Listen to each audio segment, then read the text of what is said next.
Taslim Aroof, 35, was on the top story of her house in Srinagar, the capital of Indian-administered Kashmir, when she says she saw a man's shadow.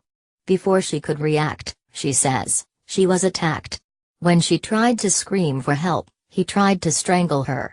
She fell unconscious. That's how her husband found her, lying on the floor, with some of her hair chopped off. At least 40 instances of hair chopping have been reported in the state of Jammu and Kashmir since 6 September, sparking off hysteria and protests. The situation is so volatile that even schools and colleges were shut briefly.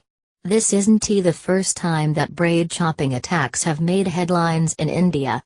More than 50 women in the northern states of Haryana and Rajasthan had reported in August that their braids were chopped off while they were unconscious. But given Kashmir's volatile relationship with India's federal government, the attacks here have led to violence, vigilantism and allegations against both Indian security forces and separatists. Little is known about who is behind the attacks. Most of the women said they were knocked unconscious and woke up to find that their hair had been cut. Some said their attackers wore masks. None of the women saw the culprits.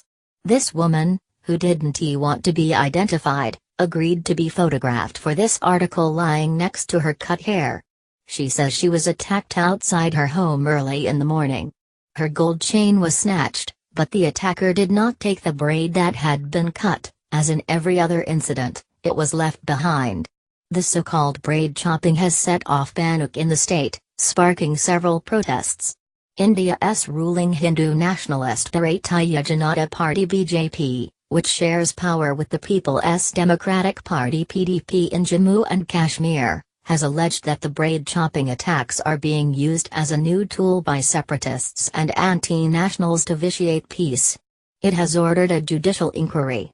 Activists in Antu protested against the attacks, which are being seen as a humiliation of Kashmiri women. The opposition National Conference Party accused the state government of failing to protect the dignity of their mothers, daughters and sisters. Even militant group Hizbul Mujahideen has weighed in, alleging that this is a ploy by the Indian government to counter militant attacks, as paranoid locals are now more likely to report militants passing through their village. Protests have often ended in clashes between security forces and civilians. Amid the increasing pressure, Kashmir police have created a special investigative team to catch the attackers.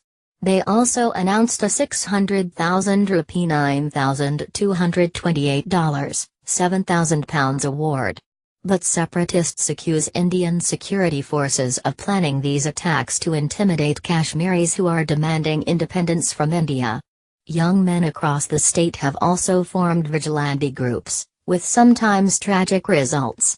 Vigilantes killed a 70-year-old man who they mistook for a braid chopper. 6 foreign tourists, including a British national, were also threatened by a mob in Srinagar. Wasim Ahmad was brutally beaten by a vigilante mob in North Kashmir because they suspected him of being a braid chopper. He says they tried to burn him alive but he was rescued by the police.